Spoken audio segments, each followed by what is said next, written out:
Hey, what's up? Welcome back. It's nice to see everybody digitally here in this scenario, I guess. But sorry, this is a few days later than I was hoping. But with the crazy world we're in and COVID and everything, I don't know. I think we're gonna have some fun here. I hope that over these next two presentations, we can really get into this idea of early adulthood and understanding it from a developmental psychological position, like we do with everything. But starting today, focusing on this idea of early adulthood from the physical cognitive perspective. And a lot of this, I hope, has relevance to what your life experience is right now. And I want to talk about that in relation to also some ideas I have for going forward. And then the presentation I'm going to come out later in the week, because kind of technically this is from last week. So then this week will also come out with the second part of this, kind of chapter 10, which is focusing on, chapter 8 was last week. This is chapter 9. Chapter 10 is going to be focusing also on early adulthood, but on the social emotional component of it. So this presentation and that kind of tie together, right? Because they're both on early adulthood. And here we're going to kind of talk about obviously the physical cognitive changes, so sort of what's happening under the surface. And then next week we'll look at how that's then manifested at the social emotional level. Okay, welcome back. Let's do this. I'm excited. My wife and Evelyn are both asleep. I have an announcement to make to the students that, especially to all the new students too, and to the students from last year.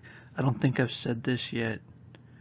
My wife's pregnant again, so that's new news that we got a little bit before the holiday season. So yeah, she's due in July, so early July. So that's another, interesting thing. Evie's gonna be a big sister, so.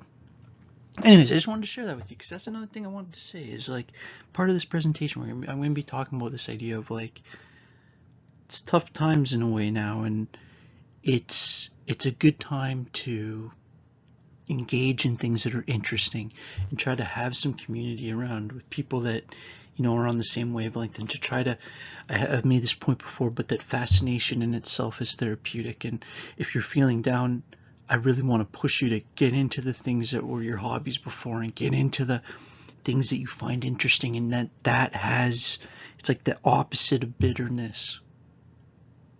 All right, let's get into this. I hope that was recording. So if you look at this slide, and I say here, okay, intimacy, and you might think, well, Mike, you just finished saying that this week we're going to talk about physical, cognitive, and then next week social, emotional.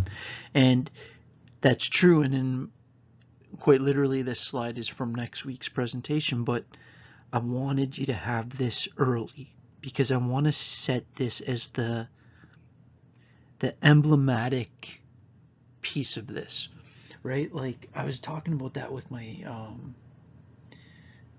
Conestoga class the other day. I can't find a good example of something, but like if I showed you like the hat with the Toronto Raptors symbol on it, and you saw the Raptors logo, and if say you're a Raptors fan or a sports fan and you see that, and it's like that image represents what the Raptors are so much to you, it means like the players on the team, and it means what city they're from, and your memories associated with watching that, and you used to watch with your brother, and blah blah blah, and it's got all this stuff that's contained in that emblem. And it's like emblematic means if you kind of understand this, you kind of understand this kind of interpretive lens to view all of what we're going to talk about today.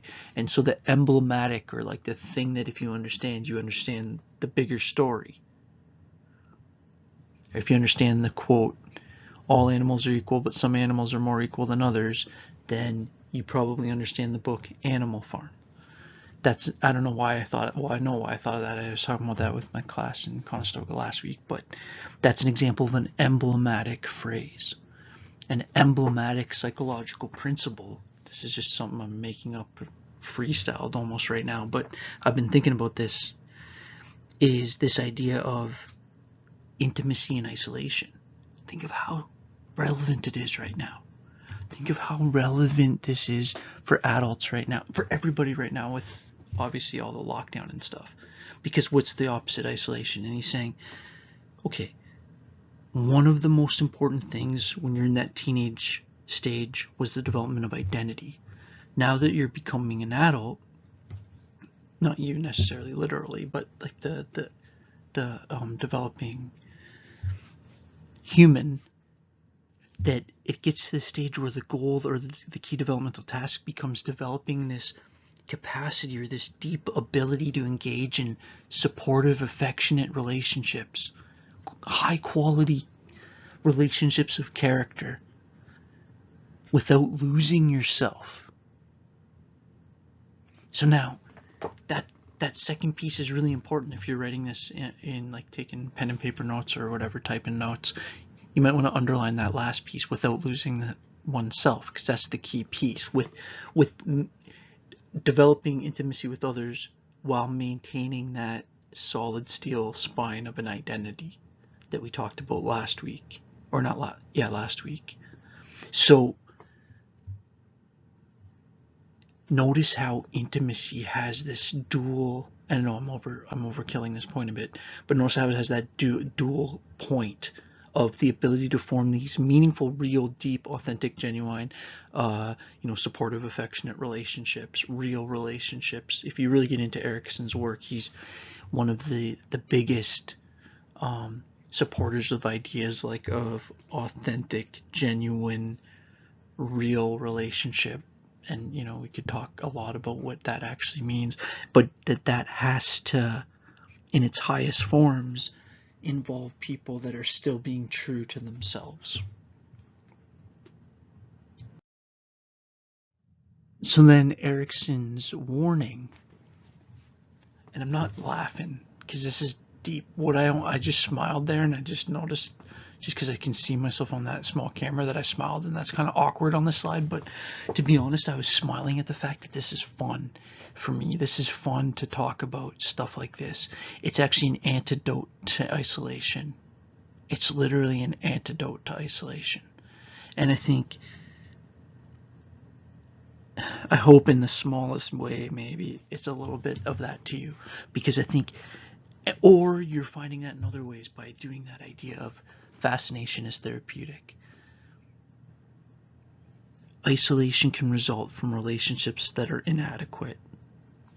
You could basically just stop there, right? So then you would have to say, well, what is what does psychologically adequate mean? Because Erickson could say you could be married for decades and in that relationship have the experience of psychological isolation. Or you could be like Viktor Frankl, separated from his wife while in Auschwitz. Like the famous Viktor Frankl, the founder of logotherapy, the great Viktor Frankl, Man's Search for Meaning, Viktor Frankl. And like be separated so much from his wife, and still like he talked, you should hear some of his talking about it. It's like he still experienced marriage every day. And so Erickson's point here that he's making is that isolation and intimacy includes this like kind of physical connection level, but has this deep psycho-emotional component. And in Erickson's language, he wouldn't have said psycho-emotional like I just did. He would have said psychosocial, right? Remember, his whole model is psychosocial, psychology and social, that your mind and your world are, he probably wouldn't have used this word, but I would say like kind of co-evolve, or they co-evolve. I'm into this classic nature nurture. You never get away from that, because at a certain point you always come back to this, you're an organism in a world. Okay, next slide. Actually, now that I'm a few minutes in, I want to actually say something as a little invite. So anyways, this is not related to this specific presentation, but it's related to your school, and I just was actually talking with people at Nipsing, and I got offered I'm gonna do another course in the summer, and I had mentioned that I might do it, but in case anyone's interested, it's gonna be a special topics 4th year course. But when I was talking to them, I was making sure I wanted to make sure that if you wanted to get into it, you could. So by the time you're done your 2nd year of courses, you'll have enough credits to get in. And here's an important thing: say for whatever reason you missed a class or whatever, you would just need my written permission to get in. So if any of you ask for my written permission, so I think the course needs like 12 people. I think it's not going to be an issue of getting people necessarily, but the reason I'm bringing it up isn't just to self-promote or whatever, because I think we honestly need 9 or 10, 11 or something to run the course, so I don't think it's going to be an issue. It's not that. It's that I would love it for it to be some of you if you're interested, and that this course, so the person suggested calling it Smiling at Strangers.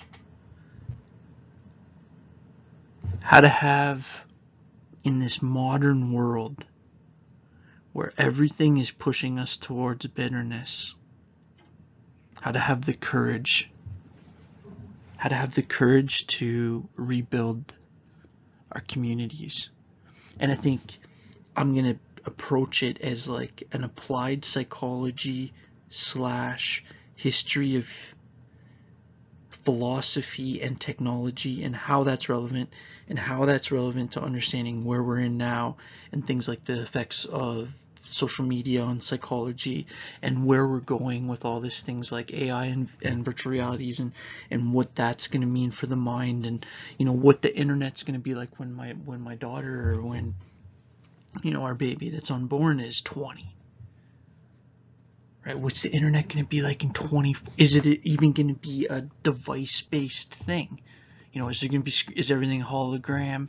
Like, anyways, I'm not going to necessarily cover all that stuff, but my mind's kind of spiraling because I was just given this opportunity to basically create what they call a special topic class, and I really want to look at this idea of how can we use ideas from psychology and history and philosophy and informational sciences and sports psychology and craft a plan to navigate our own personal worlds and to craft meaningful ways to find what's important to focus on. Okay, so I'll stop talking about all that. But anyways, if you're interested, please reach out, and I'd even like to have you involved in thinking about some concepts and ideas, and because again, if I'm doing it, making a course for all of you students that have taken the psych course, to me that's just so much cooler than just random people, because really I know one person that's my contact at Nipsing, and then my students. So it just, not to sound lame, but if I knew I was making it for you, I think it would be way cooler. Okay, anyways, holy Mike, can you finish your point already? So I want to present this idea of Arnett's work, and I have a video that's about 10 minutes that I'm going to play, and just hope that they don't pull off YouTube. But I'm going to present, I'm talking about his work, I'm going to have a link and everything, so hopefully they just let it slide. It should be fine. If not, if you're watching this and I end up sending this as like a Dropbox or a Microsoft Drive video link, then it's probably because of that video. Okay, so Arnett had this idea. So anyways, what you need in your note. Arnett had this idea that there's usefulness developmentally in looking at this period between 17 and 22, and you could even expand that more, as this emerging transitional period. He's calling it emerging, like to emerge, to manifest between adolescence and adulthood. He says this is, and a lot of you are in this stage, and it's this stage in life that's has such deep levels of complexity. Maybe you're in your first serious romantic and sexual relationships. Maybe you're living away from home for the first time. Maybe you're trying to support yourself financially for the first time. Now you're multi-years into a serious program towards a career, and maybe making all these important decisions, and maybe I'm stressing you out big time listing these things like that. But it's like you're starting to get all these adult options. Now, at the same time, you're trying to address probably the most, compared to other times in your life, maybe not as much as it's comparative to when you're teens, but one of the most intense social periods in your life. Obviously, high school is a really intense social period, and as well as the beginning of school as a child, right? But this early 20s, late teens is where there's, as we kind of started today, this increased psychological importance of intimacy. And again, intimacy can in some situations refer to like romantic situations. That's only a small piece of what Erickson's talking about. He's talking about friendships, he's talking about family relationships, he's talking about the ability to have relationships with people that have value, that people care about you, that you care about them, and that actually changes you psychologically. So anyways, he's saying, Arnett's idea here, back to Arnett, that you're being asked to, address things like your academics, your friendship scenarios, conduct. Conduct's like a fancy way of, or an easy way of just saying behavior. So that could include anything from like substance use to like partying to like proper sleeping habits, things like exercise, all those kind of things, all your behaviors, all your kind of work, all that kind of stuff. So you're getting a lot of adult style pressures. At the same time, a couple years before, we would have, as a society, considered you like basically a little more than a kid, little older than a kid.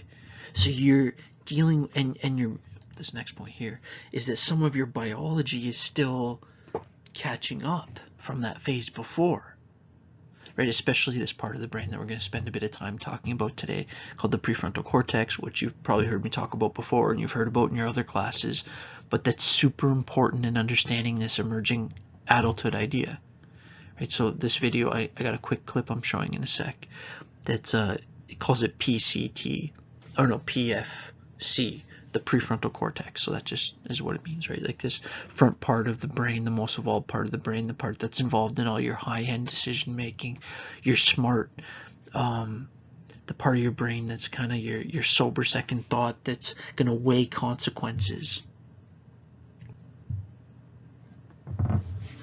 So the part sober second thought, that's weird that I said that. That's like an old Canadian civics word that used to be what they said the Senate or the House was supposed to be. So anyways, just that, like, thinking about it later, right? You're not at the party anymore. It's 3 days later. You're sober and you're regretting. And the idea here is that another way, better way of saying that is just the ability to weigh consequences in the moment and not have to experience the consequence to feel the regret, to be able to notice it, and actually that part of the brain develops pretty late. So let's look at this.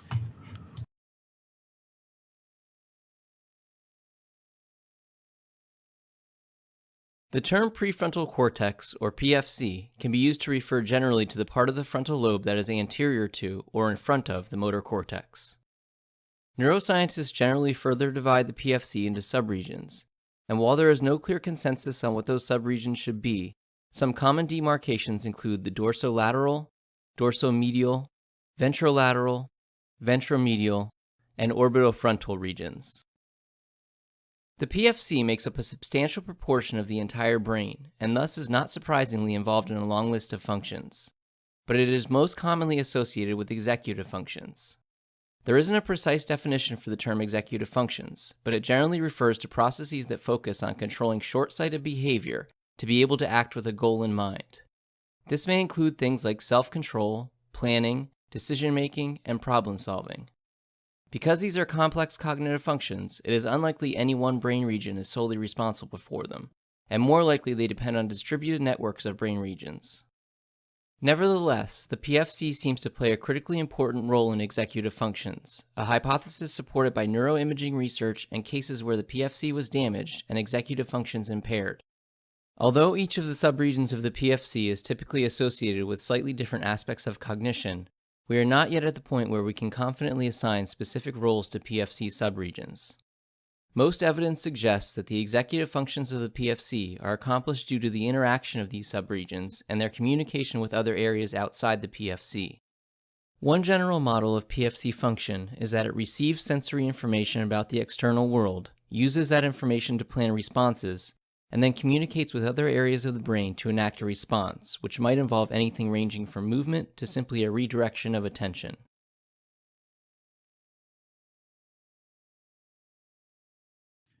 So check out this model. I think this is pretty neat. This is you don't write anything down for this, but this is one of these models that's sort of, again, emblematic of an entire philosophical, psychological idea here.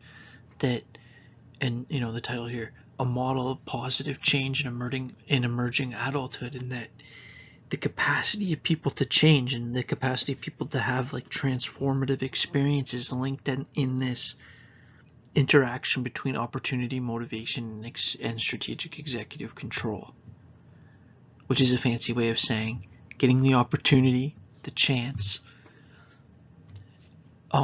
motivation, being able to find the emotional and energetic reserves to accomplish what's needed, and then this what's called a strategic executive function, being able to make the plan, being able to plan your work and work your plan, being able to make implementable, operational, strategic decisions, and that like these things all are interacting.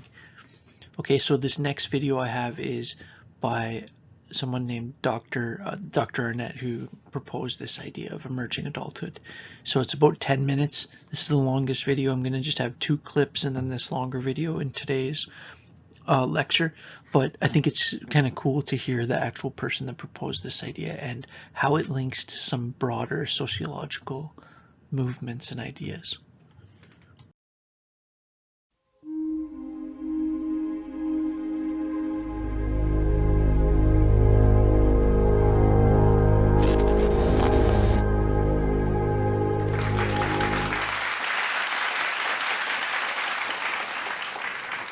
I think we'd all agree that it takes longer to grow up today than it did in the past. That seems like a fairly uncontroversial statement, and it's backed up by a lot of facts. So in 1960, if we take 1960 as a baseline year, relatively few people got any education beyond high school, if they even finished high school, and 40% of people didn't even get that far.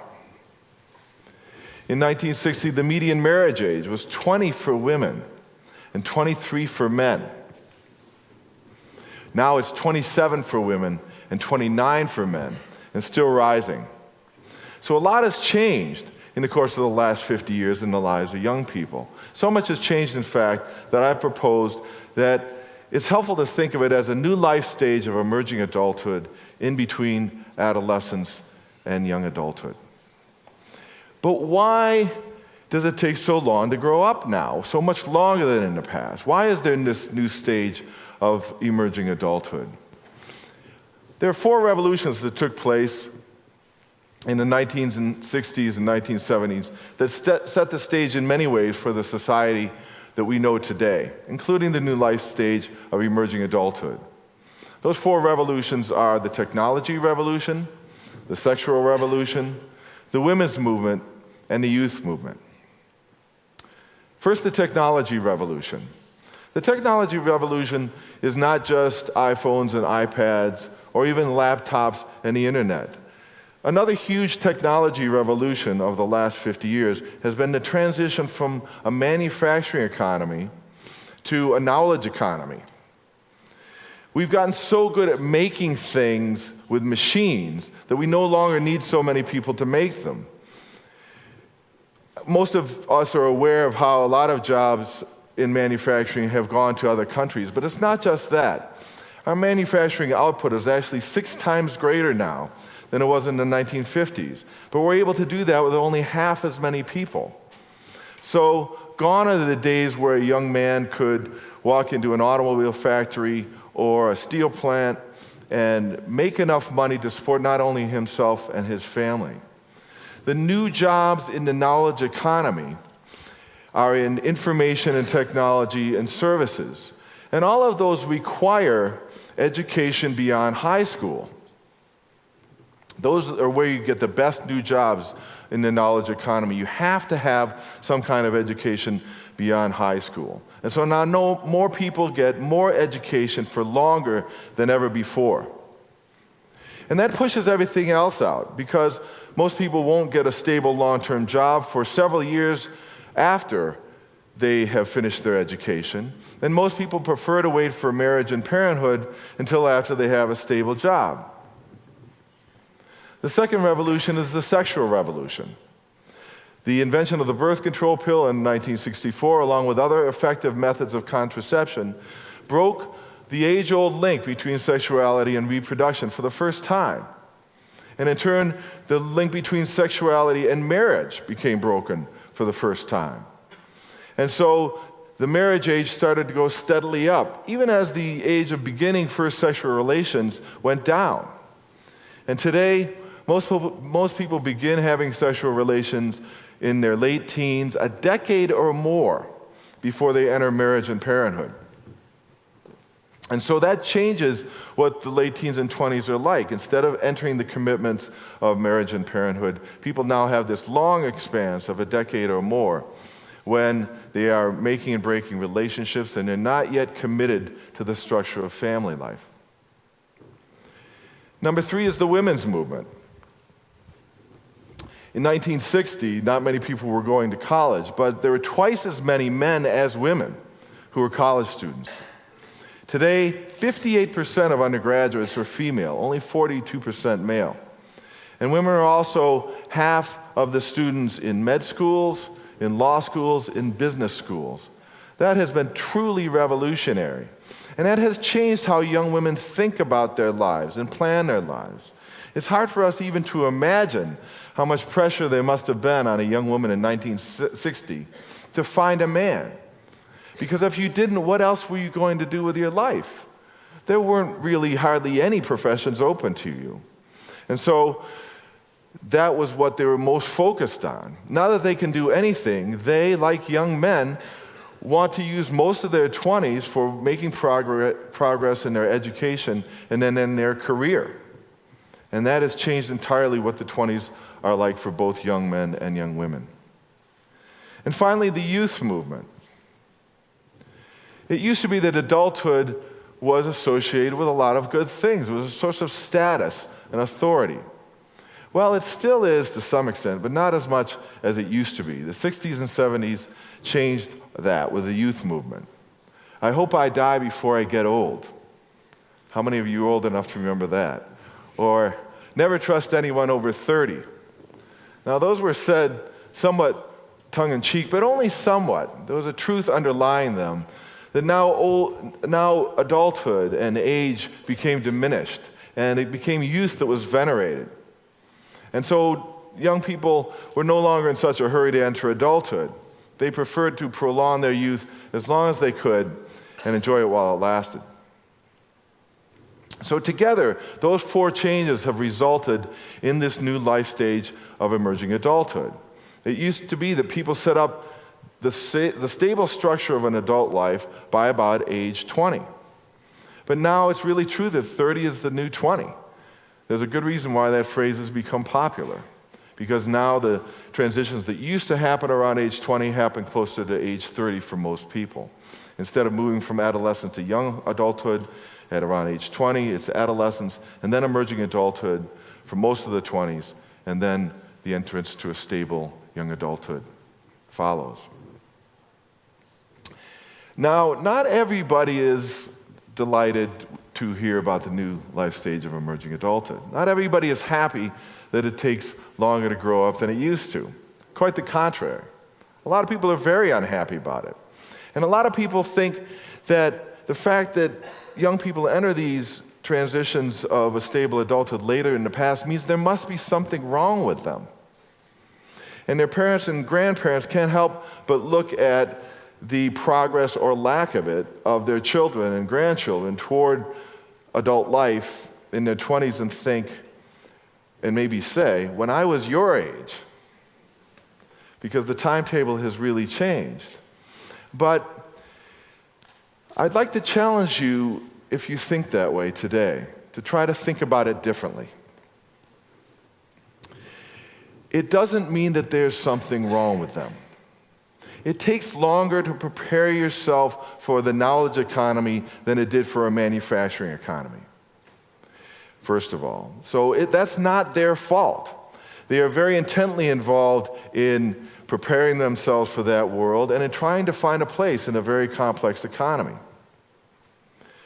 Secondly, the women's movement has opened up a huge range of opportunities for young women, but that's not a bad thing. I think few of us would view that as a negative development. It's a good thing. It's a great thing. And so having this life stage of emerging adulthood allows both young men and young women to develop their skills for the workplace.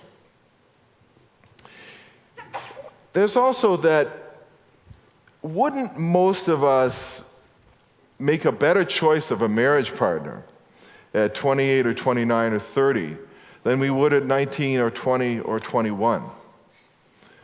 Wouldn't most of us be a better parent if we began that at 30 or 31 rather than 20 or 21? I don't think there's any doubt about that. There's also this. Having the space for emerging adulthood gives young people an unprecedented, an unparalleled period of freedom. It's a time when you can do things that you never could do before when you were a kid, and you really won't be able to do later. So if you have a taste for adventure, if you'd like to see what it's like to live in a different part of the country or the world for a while, and maybe do some kind of service project there, this is the time to do it. If you'd like to take a stab at a long shot career like actor or musician or something else in the arts, this is the time to do it. Because later it will be much more difficult when you've made those commitments. Right now, in emerging adulthood, nobody else really depends on you. That's one of the unique things about it. And eventually, people will depend on you, and that will narrow the range of your choices. During emerging adulthood, you have a rare freedom and a brief freedom, and you should make the most of it. I'd like to close by saying to the young people, those who are emerging adults or about to be, don't let anybody stampede you to adulthood before you're ready. Adulthood will still be ready when you are. And a lot of well-meaning people want you to get there as soon as possible. But it's not their life, it's your life. And you should remind them of that if necessary. Adulthood is something that almost everybody enters eventually. And it's a land that once you enter, you can never really go back. So make the most of your emerging adulthood freedom while it lasts. Thank you.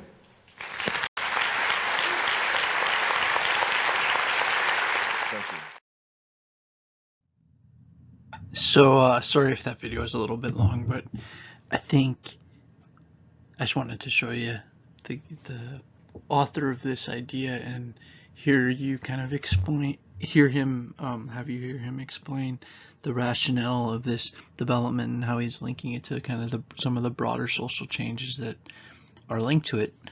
And so can you have this in your notes, please? These key features of emerging adulthood. And you know, it might be interesting as we go through these for you personally, since you're probably all watching this by yourself or maybe with a friend or something, but that to just maybe reflect on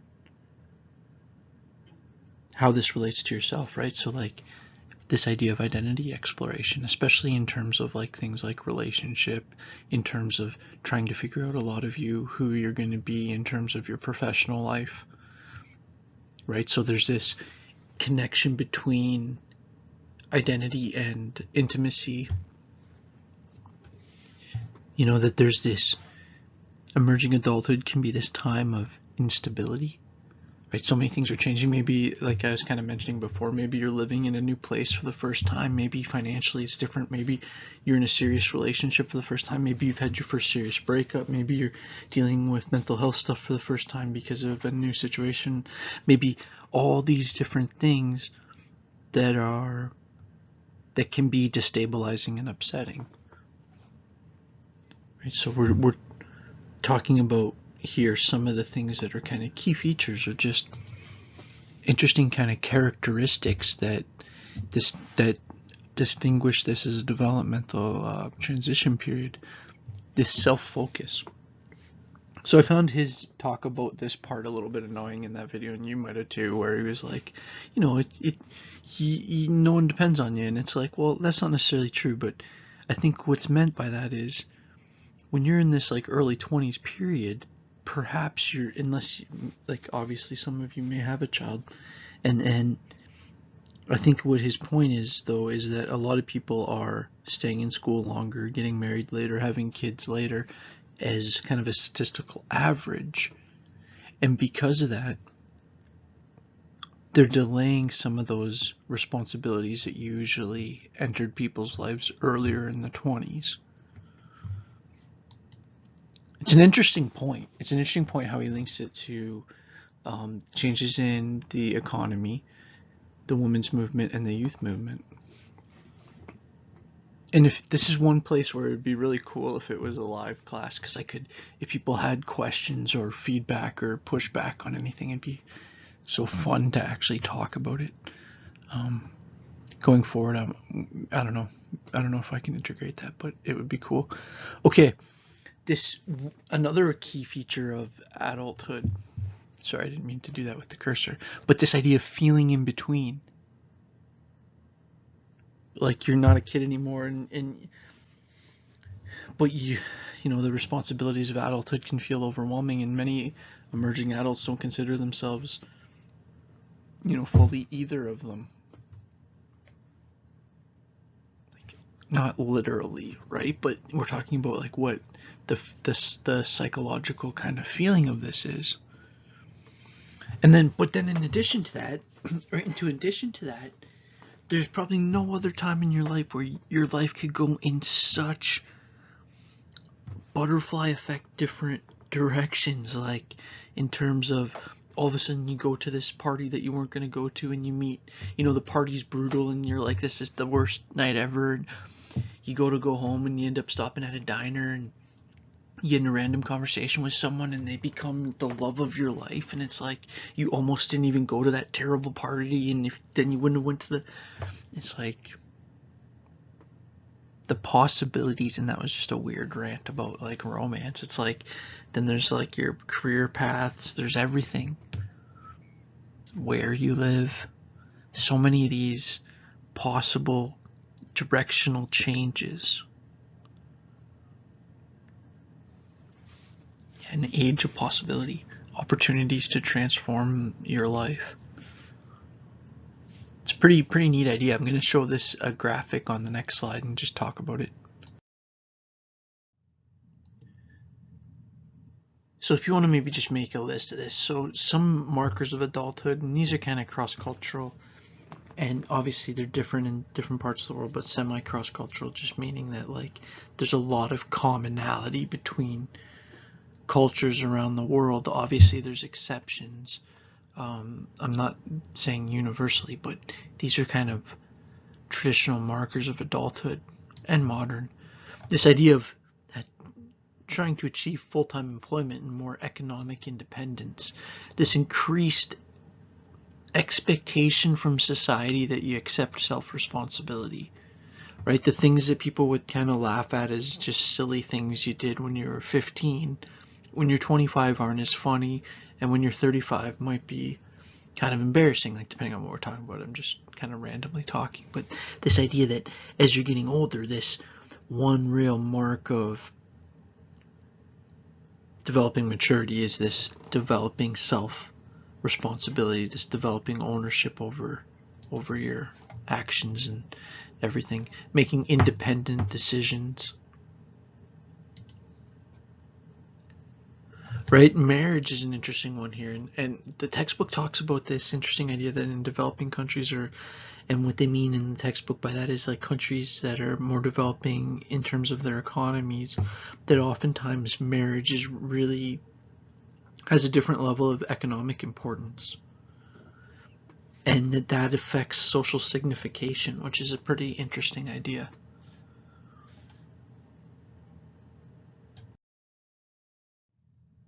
All right, I'm back in the video. I had to take my video out of the last slide because I was covering up part of the thing. But then when you can't see my video, I noticed that when it's just the audio, you notice like every chair squeak more or something. It's weird.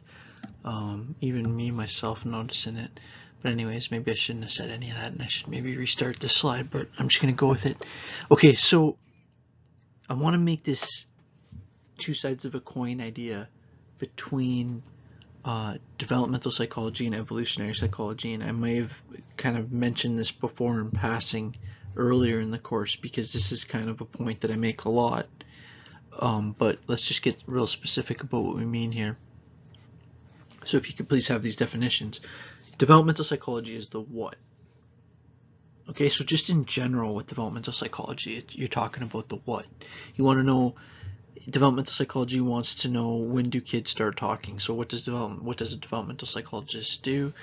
Observe children, hundreds of thousands of children, figure out what time all of them start talking, take detailed, meticulous notes, and then you create an average. On average, kids tend to walk at this time. Kids tend to talk at this time.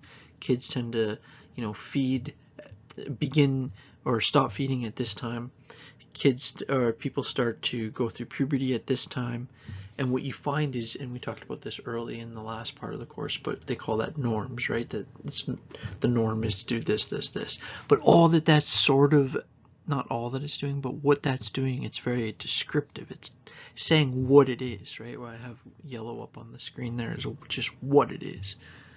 I don't know why I have, what it is a question, right? Developmental psychology is trying to describe what we're seeing. Now, if that whole rant about what I'm going to say in a second, evolutionary psychology is the why. So if developmental psychology is saying what, sorry, let me start that sentence again. If developmental psychology is saying kids on average start, acquiring the ability to walk somewhere between 1.5 years and 2.5 years, depending on, a whole ton of factors, and it can be even earlier and it can be significantly later, and they can all develop to the same level, and kids are incredibly complex. But why is there this commonality? It's not completely random when they start walking. And developmental psychology could give you the stats on how that breaks down and how all this, and then evolutionary psychology comes in and tries to explain why that is. What is it in the history of human evolution that's created that piece? So where developmental psychology is this scientific approach aiming at explaining how children and adults change over time, evolutionary psychology is trying to say why that's the case. Okay, so a significant part of the theories in developmental psychology deal with things like early childhood, and that's why, in developmental psychology, if you're, focusing on child psychology and stuff, why there's so much emphasis on those early years, especially neurocognitively. There's just so much happening, and socially, and language development wise, and every social and motor skill wise, behaviorally, if you're interested in the physioanatomy side of it.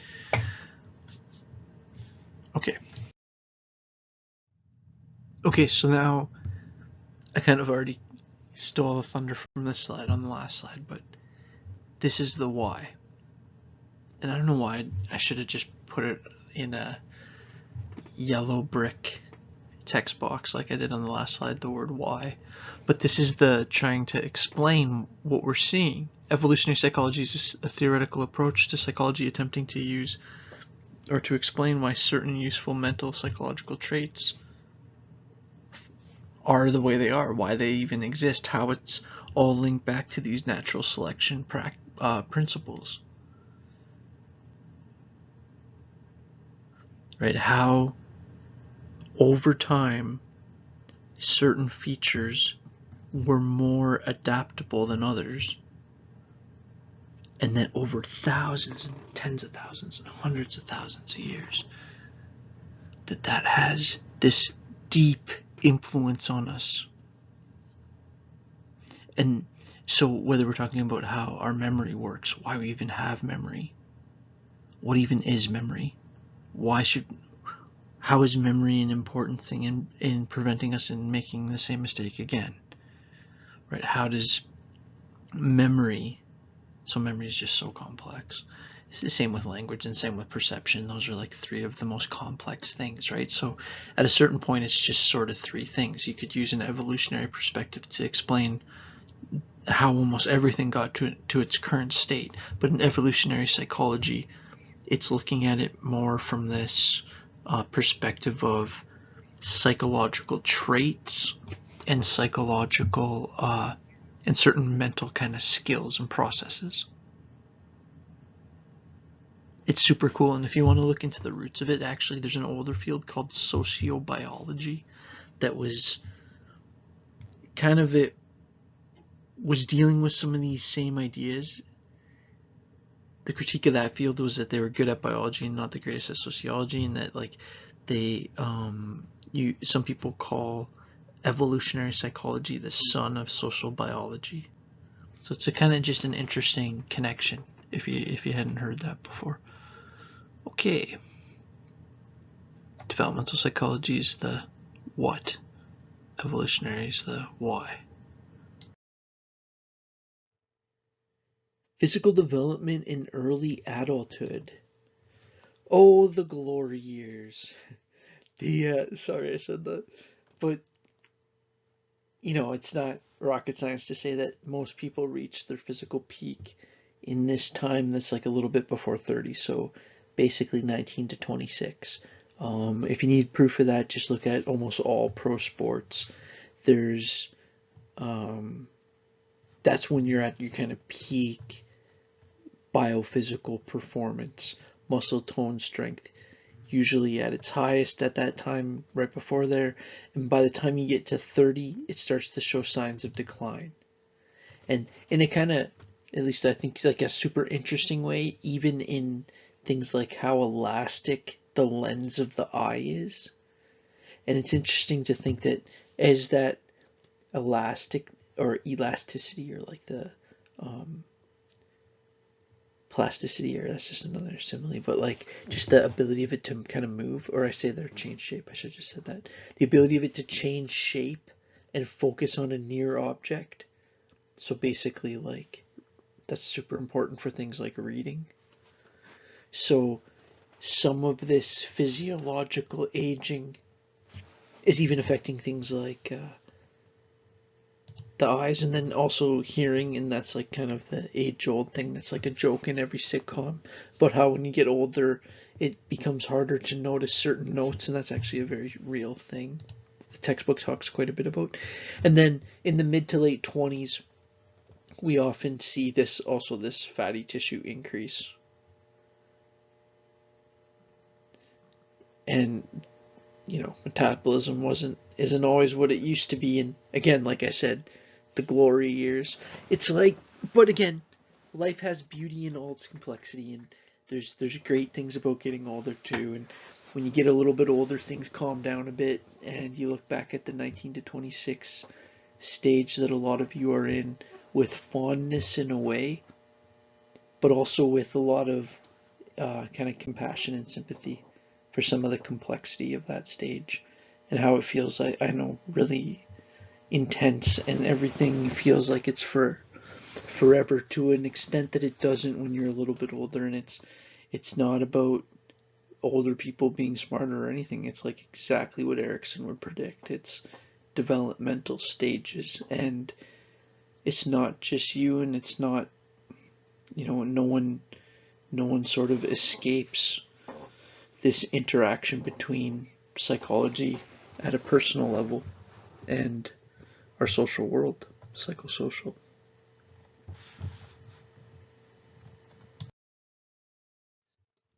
I had mentioned earlier that I was interested in doing, or not that I was interested in, that I had agreed to do this coming up course in the summer, where I really want to focus on sort of applied psychological resiliency. And it's related to some of this stuff, like, and I'm going to be kind of intentionally just touch on some of these things, because I think in that course I'm going to go into these in a lot more detail.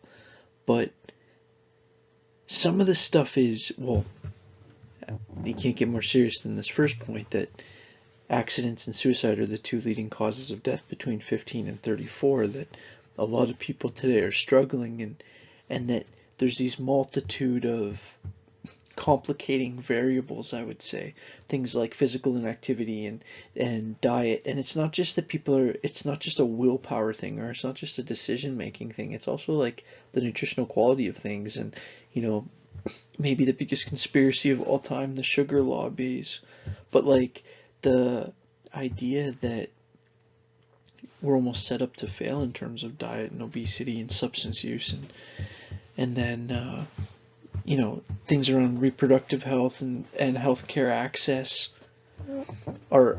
doesn't really fit perfectly with the point I was just making, but those are also key parts of health and adulthood.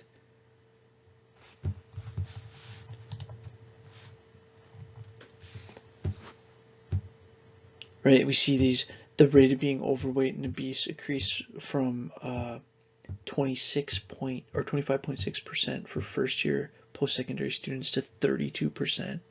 So, and some of that is because of pressure, some of that is because of diet, some of that is because of sedentary behavior, but the piece that people forget constantly, and that actually isn't even on my list here, is sleep. And one thing that really disturbs having a consistent weight is in either direction can be sleep habits. So that's just such an important thing of health to stabilize. That actually at Conestoga, when students come to meet with me to talk about something they're going through and they're telling me about how they're feeling overwhelmed and stuff, I've actually gotten to the point now, and it happens like all the time at Conestoga, like I meet the students all the time, especially like obviously back pre-COVID, just because of how the Conestoga campus is set. I would sometimes just walk, go to the cafe or whatever, and I would quite often run into sometimes past students, and sometimes, or current students, and sometimes they would just, bring up stuff they were going through. And so often when people were like feeling overwhelmed or really anxious and stuff, I would sometimes come back to this question of like, what's your sleep like, and are you eating breakfast? And so often they would be having terrible sleeping patterns and coming to school without having eaten anything that day. And it's like, okay, well, if your sleep's out of sorts and you're not feeling your body in the mornings, it's like just those two variables together, it becomes much more difficult to have consistency throughout your day. And so again, all these things are this component of health in early adulthood. And I know I should have kind of ordered this list differently, but all these things are, especially like the reproductive health and healthcare access, I should have had that as its own point.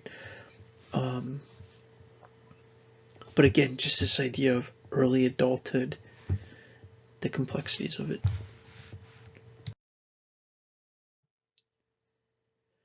So this is always a interesting, kind of tough topic. I want to talk about this a little bit here and in much greater detail in the future. I think talking about drugs or substances, I guess in general, is very interesting. I think from a psychology perspective, it's very interesting. From some of you are getting into social work, from that perspective, it's very interesting. It's very interesting to study what things like tolerance are. It's very interesting to study what things like withdrawal are. It's very interesting to look at things like secondary gain, which is an interesting thing to look into. Like, what are some of the benefits people get from engaging in behaviors that make them not stop things that seem like they should stop. That's the concept of secondary gain. right? Like maybe their boyfriend also does it and their friends do, so there's social acceptance. So if they stop doing it, even though it seems like they should stop doing it, they would also lose this other thing that they're getting as a secondary gain. It's a really important idea in understanding addiction. We know in adolescence young men are more likely to engage in substances than females. And the stats are pretty significant. Now, obviously females do it too. Binge drinking peaks at about 22, tends to decline throughout the remainder of 20s. Binge drinking on the rise in 25% of Canadian women between ages 20 and 34. So it's kind of interesting. I should have had the quote that the textbook is using, how many drinks binge drinking is. And it's interesting to think like that actually kind of makes a ton of sense, and then the stats would definitely be way higher considering this lockdown. And the amount of added pressure on this generation. I wonder also how the effect of having kids later would affect a stat like that. So anyways, a lot of these stats you can really read into. And then the other piece that is like a little kind of more negative, or not more negative, but just as psychology students, we also have to talk about this idea of how addiction is experienced in a brain, and how well, the brain can undergo, I'll just read this piece, the brain undergoes drastic changes not yet complete by young adulthood, and so influencing that by substance obviously has an effect. Now, depending on what the substance is and the frequency and the intensity and the duration and all those exposure related variables all matter and all speak to what this effect is. Right, so this is just, I think, another really interesting area of kind of applied psychology, right? So, like, not that necessarily it's even called that by other people, but just understanding substance abuse as not just addiction, as actually a complex, socially based, but psychologically, emotionally, and behaviorally experienced and physically embodied dynamic. Like, I know that sounded rambly, but to actually help people, it's important to not just see the problem, but to see that that problem exists within an incredibly complex situation that an incredibly complex person is experiencing.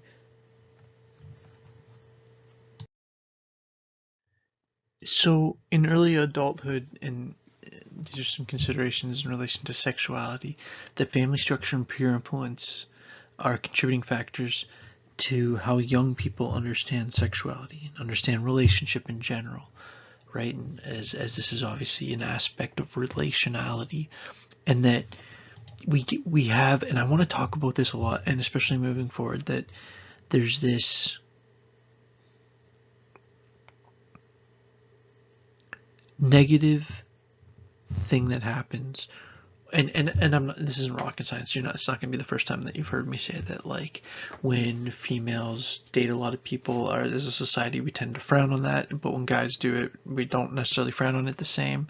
And that now, what I'm going to argue moving forward is that's actually maybe a bigger deal than some people would think, because our views of sexuality, and again, like, Freud talks so much about this, because, like, his whole idea, right, was that our psychology and our sexuality is deeply linked, and be careful about not necessarily being casual with relationships, but being casual with yourself, and that this casual, well,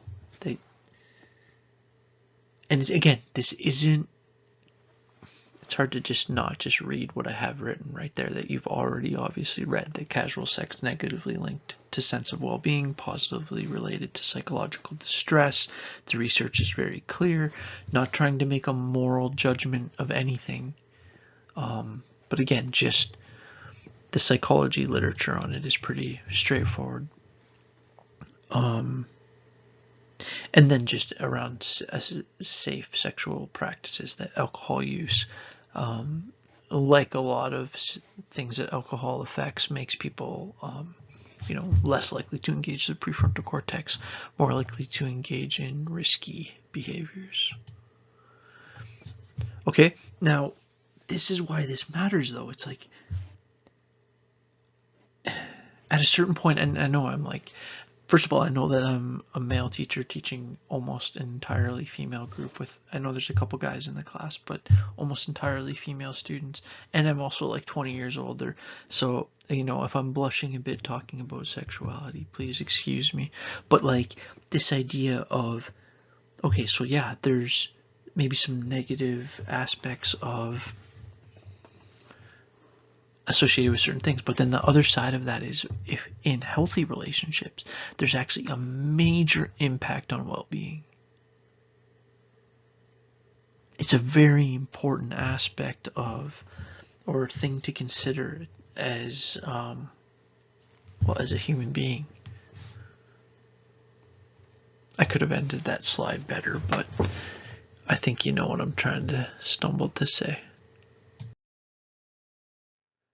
So, in terms of sexual health and being safe, let me just put this up here. From maybe I should just read this. This is like my third time trying this slide. I'm having trouble finding my words with this slide for some reason, but sexually transmitted infections, or STIs, are diseases primarily contracted through sexual activity, obviously, right? And when we're talking about STIs, the most common ones are bacterial infections related to sexual activity. So this is the things like gonorrhea and syphilis and chlamydia. And then, so those are what you would call a bacteria infection. And then there's what you would consider other things like viruses, that would be things like genital warts and herpes, and then the most significant one, AIDS, which in the 90s and the late 80s, I think, was it the late 80s? Yeah, I think so. There's such huge news. And the interesting thing is in at Conestoga, I teach a class in social issues, and we talk about like global health and stuff like that. And one of the big things we talk about is AIDS, and that AIDS is still a massive, massive, massive problem in poor countries in the world. And it's just that in North America, it's like relatively under control. If you basically have money and you can afford the medication, it's not curable at this point, but the symptoms are containable to a large degree. Now again, finances to get proper treatments, ability to access treatments, all those things are variable. So I'm not obviously saying that that it's not still super serious, but it's not the death sentence it was or that people thought it was when there was like complete hysteria. People didn't know how to. Anyways, maybe if people are interested, I could go in deeper about it. I have a whole presentation where I talk about the history of the AIDS epidemic, and that it's interesting to think about because it's one of these things that isn't in the news anymore, but is still a big issue. In the social issues class, I talk about lots of things like that, like acid rains, just a totally different example like that, or the ozone, holes in the ozone layer. It's like that's like something that you would have heard about in like a science project, like science fair project, like 20 years ago. It's like, it's not like that's not an issue anymore. It's just not the new issue. Okay, so where was I here? This idea of just kind of smart sexual health practices, to know your partner, or to know your own and your partner's risk status, to if you have worries, to get medical checks, to have use protection, and it says to retain from sex with multiple partners. Again, I don't know what you want me to say. It's not like my personal advice, but I'm just saying, like, being held, or the textbook is saying that just be careful. It's part of health. It's part of health. Okay, next slide. Okay, cognitive development, back in my wheelhouse. Let's talk about Piaget for a bit. Actually, let's talk about what comes after Piaget. So remember, Piaget was talking about this idea that there's like pre-operational thought, and then there's operational thought, and then there's concrete operational thought, and there's these like levels of increasing complexity in the child's level of analysis and their ability to engage in information processing. Now, there's this new idea that I'd like you to have. Could you have these two ideas, please? First, post-formal thought. That actually, so picture that this kid's getting to these like heightened levels of ability to form cognition and advanced, more complex. And at a certain point, they're able to become not just the thinker, but the thinker about the thinker. And there's actually a cool old psychology book called Thinking About Thinking. I forget the person's name that wrote it, but if you just searched it, you'd find it. But this idea of that there becomes this post, remember post means after, so this like stage that's after formalized thought, where the person's able to reflect more and to look back and to almost witness their own thoughts. And realize that sometimes things are relevant to the situation, and things make sense in a certain situation and not in another, contextual thinking, and that some things are provisional, meaning it makes sense now but maybe not in a different situation, or realistic in the sense that like, yeah, I maybe should do that, but considering this and this, and you start to see that there's emotional influences, and that sometimes you're not totally just being logical. And notice how it's this like, it's almost like you develop your ability to think to this level, so you're like this elite thinker, and then you start to step back and almost just reflect on the process of thinking itself, post-formal thought.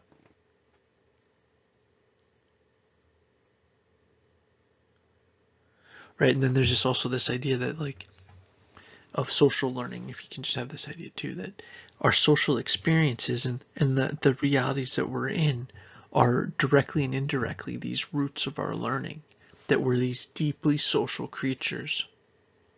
And so we're learning this. And I have there, that's a kind of cool little graphic of a reflective cycle. We kind of plan, we learn things, we try to apply it, we reflect, we make a new plan. We're in this kind of constant reflective cycle as adults. Post-formal thought, that's the word that I want you to know. Alrighty. So here's some interesting things. So for example, we tend to see creativity decrease in age, but one thing that the textbook points out really nicely is it depends how you ask the question. People tend to get less creative in general, but they tend to, people that are maybe say like a singer or an artist or a writer or a performer or some kind of athlete, that they might actually get more creative just in a more specific thing. So consideration of a decline in creativity with age needs to take into account what type of creativity we're even talking about, creative at what. Because what we find is that some people just get a more focused creativity, and that this focused creativity is associated with this heightened state. And so here's a word you've probably been exposed to before, flow. I kind of have an interesting connection to this word because the person who came up with the concept of flow is a guy named Csikszentmihalyi, and that person worked with another person named Roger Manel, who's a psychologist, social psychologist from the University of Waterloo, who I took classes with. So it's kind of cool. So I've heard that guy talk, the flow author, talk before. And he's a really interesting person, and he's really talking about this thing that's called the flow experience, which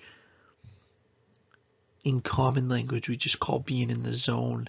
It's like, imagine if you're at like, you go to play basketball with your friend, and they pass, say you're like an average basketball player, but they pass you the ball, you just shoot, you hit the shot, shoot, they hit the next shot, all of a sudden you hit like 10 shots in a row, you're just like, oh, I'm in the zone today. So Csikszentmihalyi would call that a flow state. Okay? So I got a video about this coming up.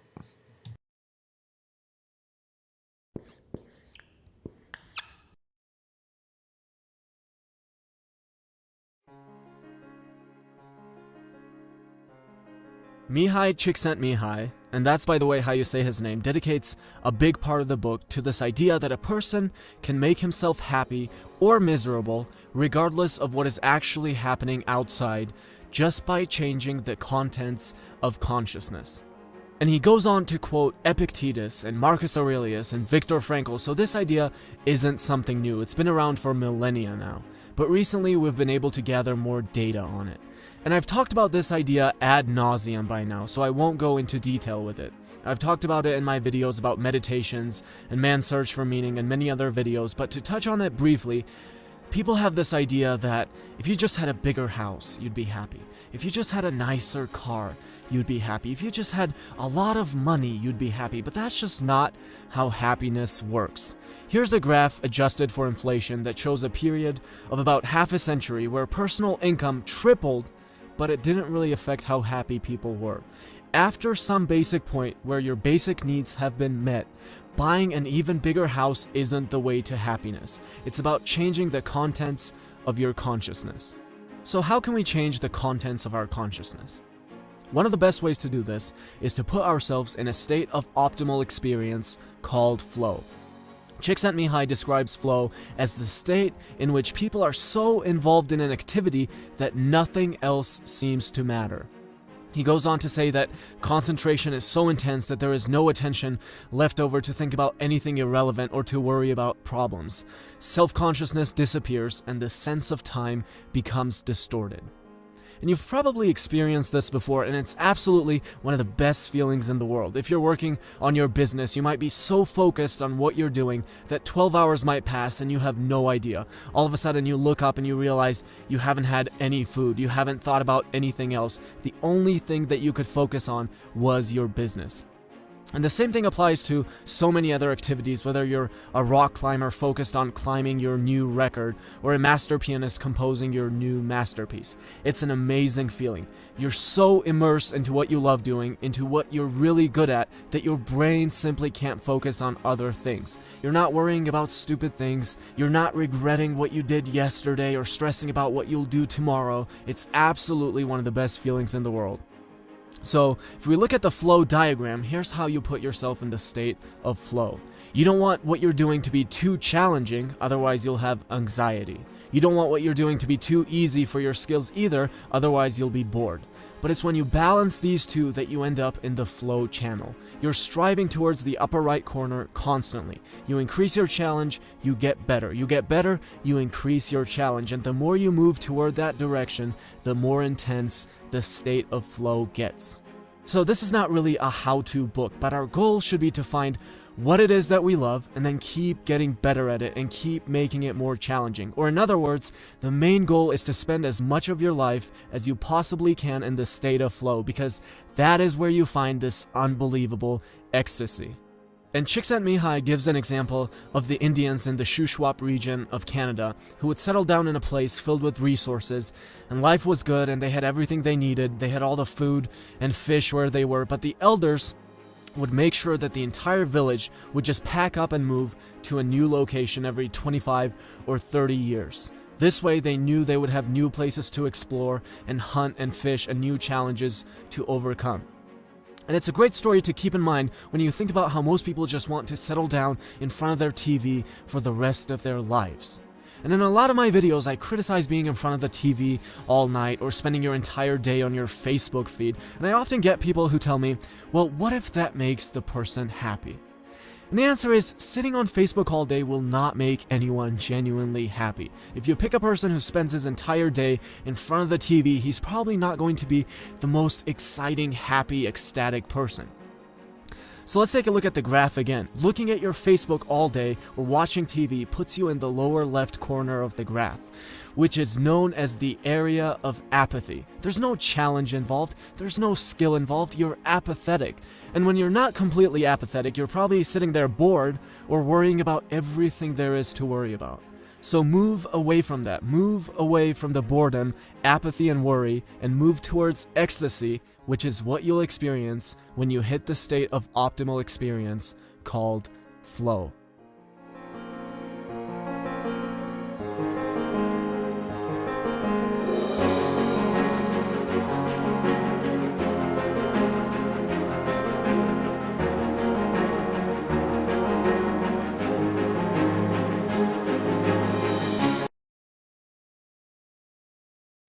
And this intentional attempt to engage in things that are creative, and it doesn't have to be what we traditionally think as creative is like writing some like creative story or doing some art project, although it totally can be, right? And it can be in whatever way that is for you. And I saw a lot of you do it last term. I saw some of you do podcasts. I saw some of you do cool videos. I saw some of you really push yourselves with your writing and with making scripts. It's like when you engage in this idea that I've been saying of like curiosity and creativity and fascination, and basically these kind of intentional, positive, mental, cognitive engagements that have emotional content, that's almost like an antidote to the bitterness and the nihilism of the world. And that even more than that, it can reduce stress and anxiety. It can increase positive emotion. It can decrease the symptoms associated with depression. It can reduce distress, negative emotionality. It can literally boost the physiological immune system. It can increase self-esteem and feelings of accomplishment. It can help improve concentration, attention, focus. It can increase happiness. It can have this effect that, there's this whole emerging field of positive psychology, which Csikszentmihalyi is definitely linked with. Another person named Martin Seligman is sort of the big name in that. And you've heard me probably mention him a few times, but this idea of it as an antidote to bitterness, I think, is an important concept for us personally. Not maybe for your test. For the test, you have those points down. But at a personal level, it's this idea of like doing things that you find interesting and doing them well. And when you're taking notes, take your notes in a way that is enjoyable for you to take notes. And maybe for some of you like, I don't know, I'm not very an artistic person, but I mean, it's that engagement. It's that, another good word is psychological involvement. Your psychological involvement with your activity and the level of emotional content are super important, because it's a more authentic engagement with reality. It's a more meaningful connection with your experience. It actually affects your sense of your felt experience of time, right? It's why when you're with people that you like and in a good conversation and enjoying yourself, time flies. And when you're, in a situation you hate, time creeps. There's something about being positively psychologically engaged that's transformative to our experience in the moment and cumulatively long term. That was just a bit of a rant at the end, but I love this class. I hope that you enjoy it. Okay, next slide. One variable that's like super clear in psychology, or variable is not the right word, understanding that's really clear in psychology, is that people need to be busy. Not overwhelmed busy, but having meaningful things that you're responsible for.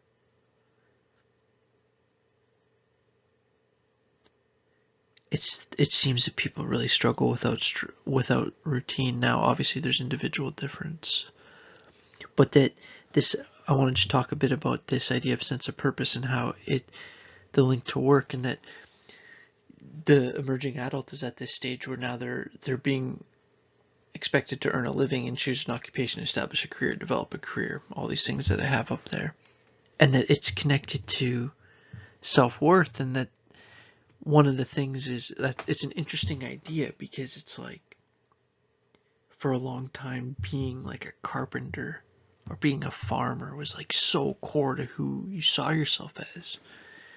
And one of the things that we'll talk about is like, what does it mean when you feel more alienated from your work, and what's the effect of that? That's basically the work of another really interesting researcher named Emil Durkheim.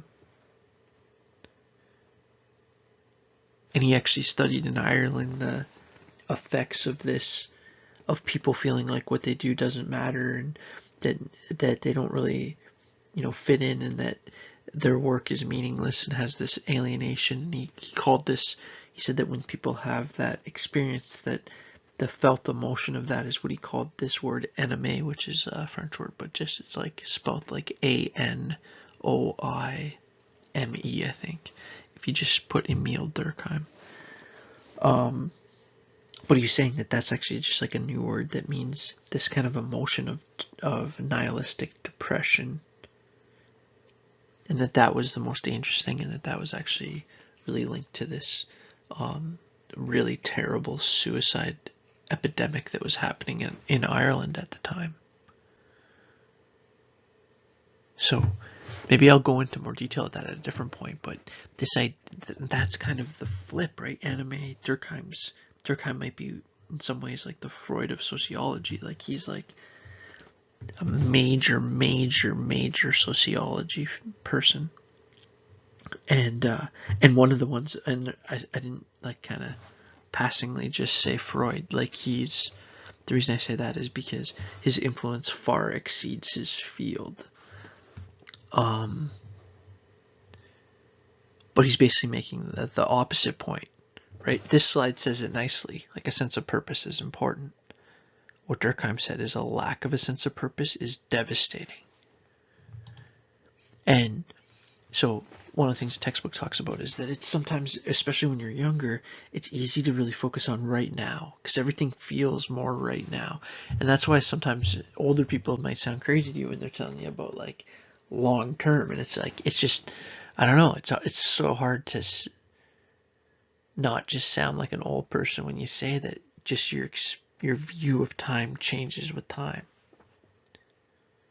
And it's like now as somebody that's turning 40 this summer, if I'm talking to someone that's 20, it's like, and you ask me what you should do, all my advice would be about internal development and making sure that you're establishing healthy relationships. That's it, right? So it'd be like working on yourself, getting yourself as strong and your mental health as stable as possible, surrounding yourself with good people, and then just like working on your career or whatever. That's exactly what you should do, in my opinion, right? As somebody that's saying, like, it's like if you're in that early 20s, right? So again, this is like the classic thing that like when you're young, it's hard. It's like that's the classic saying, right?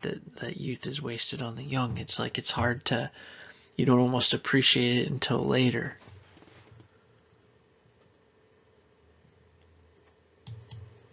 So I hope, youth is wasted on the young is the most old person comment of all time.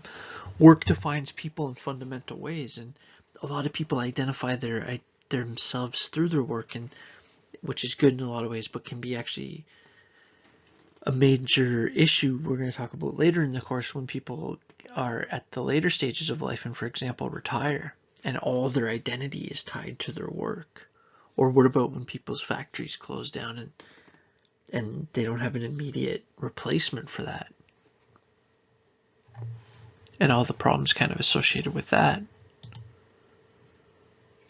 Because one of the things that work does, it's like, it's not just necessarily that work and being busy keeps you healthy. It's like, just think about it. If you're working every day, what else are you doing? You're getting up at a relatively regular time, and you need to get up at that time, so you're maybe going to bed at a regular time. So just comparing people that are working to not working, just the variable of sleep patterns might be a different variable. So there's so many complexities to this idea, but people tend to, in general, function better when there's some structure and rhythm to their life and to their relationships and to their own, when people are feeling like they're in a good groove or a good vibe.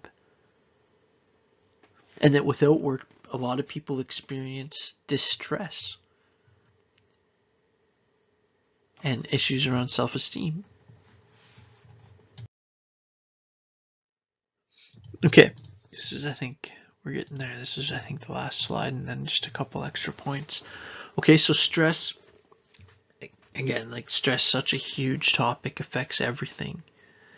It's an important thing for you to be thinking about, I think, when you're, especially at the stage a lot of you are at, and you're thinking about the future of your career. It's one of those, and you know, the image, I didn't really, I just noticed it right now, kind of, this like work-life balance, and it's the person on a tightrope, and it's like, at a certain point, you have to ask what's worth what. And it's important to make money and have a career and all that, but you know, you're gonna want to also have things in your life that give value beyond that. And one of the most important things is your mental health, and not burning yourself out trying to be what you think you need to be. And it's finding that balance. It's like, it's a balance. That's the right word for it.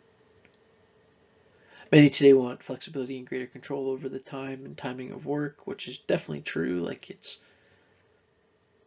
like, for example, I'm recording this on a Monday night, I guess actually a Tuesday morning, 12:12 right now. It's 12:12 a.m. Tuesday, right? So it's like, I love doing it, but if I had to do it at a set time for 3 hours or whatever, it'd be much more stressful, especially because my daughter's home now, in different scenarios. But that's just an example of like, for like flexibility having a tremendous value, you know, times a million in the COVID situation. What we see is unemployment produces stress regardless of whether it's temporary or cyclical or permanent. We tend to see people seeing an increased stress, obviously, the more unplanned it is. So if people are fired, it's more stressful than if they quit because they want to, obviously. Interesting. Can you have this in your notes, please? As students of psychology, you'll find this so neat, that people that score low on measures of self-control when they're young kids, that score tends to be linked to the emergence of unemployment later in life. What's that really saying? Things like attention span and behavioral self-regulation are hugely important as employability skills later in life. At a certain point, that makes complete sense, but it's just a kind of interesting consideration. Okay, so we're in the lightning round. Okay, I know that's kind of corny, but I just want to do this where I kind of do the presentation, and then at the end I'll kind of review the key points, and then in the next couple of days I'll have the test up. I know I'm a little bit behind. I'm going to try to get caught up, hopefully this week or next week, and have it so that I'm going to have the second test, which is on this chapter 9, coming out soon. I'll have the next chapter's presentation coming out hopefully end of the week, and the test for that up too. Now remember, don't feel pressured. You have until the end of the term basically to do these quizzes. I think I have it like a week or two before, maybe a week before the end of the term, just to give time to deal with any issues or whatever. But again, I don't want these quizzes to be a huge stress. I kind of have the idea of you watching the video, taking notes, and then attacking the quiz after reviewing the notes a bit. So I'll try to get the test up like tomorrow or the next day at the latest. Okay, so lightning round. Let's do it. All right, Mike, you're just going to talk forever. You're going to start the lightning round. I needed like a sound effect. Okay, emerging adulthood. The time of transition from adolescence to adulthood is characterized by experimentation and exploration. This idea of emerging adulthood. The transition from high school to post-secondary education can involve both positive and negative factors. Some of that's self-evident, obviously. One benchmark for emerging adulthood is finding purpose. So benchmark meaning like a definitional characteristic. Peak physical performance is often reached between 19 and 26. Okay, then we see this detectable slowdown in physical performance in most people. And depending what you're actually talking about, because it's interesting, because things like hand stability and like some technical sports, so again, but usually if it's like cardiovascular, muscular based, this point holds true.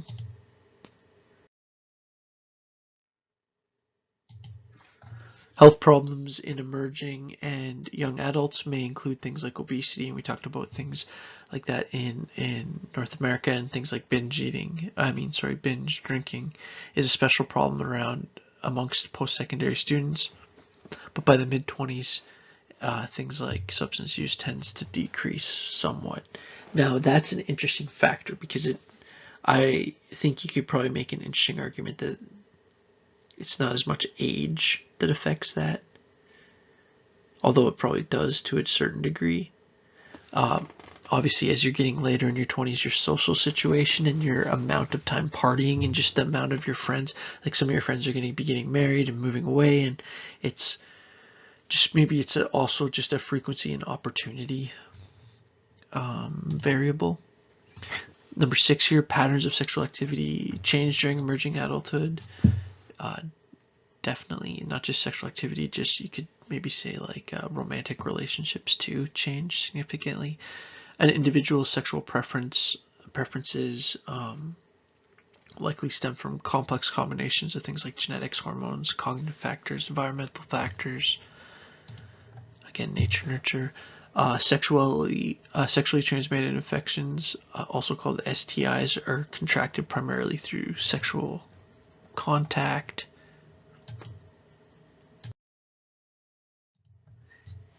It's been proposed that the idealism of Piaget's formal operational stage declines in young adults and is replaced by a more realistic, pragmatic thinking.